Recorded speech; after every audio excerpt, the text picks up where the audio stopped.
Okay, Jamonica, I've got your file up here, and the one thing it looks like you're doing is you're not selecting the inverse of the selection you're making. So basically, what I've done is I've removed your layer masks, and let me show you what you want to do. So you've got all of your images in the file. That's great.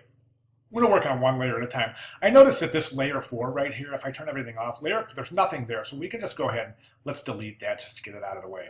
Okay, so let's start with the apple core. All right, so what you want to do is you want to select the apple core. All right, let's just go ahead and take our selection tool and let's select the apple core. Whoops, hold on one second. Sorry about that. So what I wanted to do here is I want to select the apple core. So let's zoom in a little bit here and let's go to a selection tool and let's just start selecting the apple core itself. Okay, now let's get this.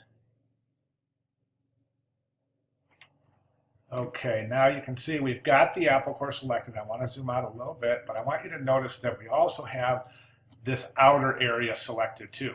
So right now with that outer area selected, we're only, if we move this, we're just going to get the white area. This is covered in the video.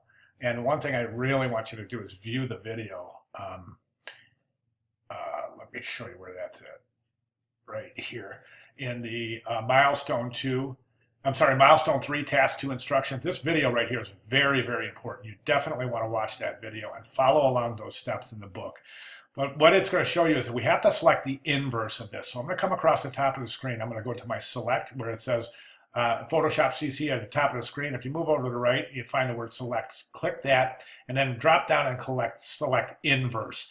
That's going to select the inverse of that particular selection. So I can come down right now to my mask tool. I click that and then there's the apple core, okay, with the mask, okay?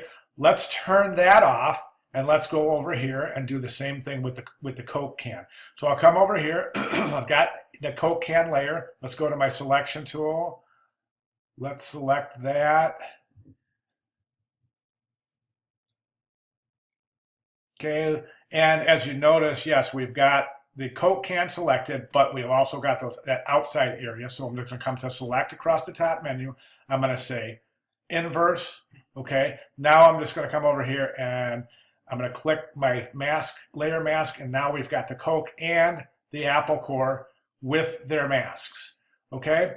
And you can do the same thing with your batteries. If we come over here and select the batteries, whoops, I'm in the wrong layer, sorry about that. Let me get to the battery layer, and we come over here and make your selection with the batteries.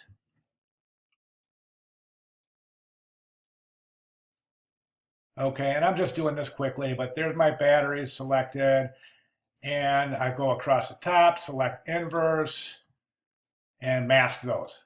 Okay, so there's my batteries. Now I've got my batteries, and you do the same thing for your garbage can up top here, your garbage bag.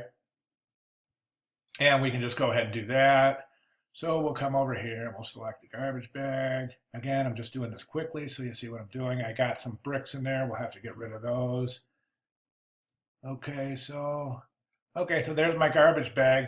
And as you can see, I selected the garbage bag this time and not the outside area. So I've just got the garbage bag. I can click my layer mask and you can see how bad the selection was. I'm doing this quickly. And then you can just start to assemble. Let's say there's the garbage bag over there. And then we got the batteries that you want to use as legs. So we put those over here. Then you've got the apple core you want to use as a body.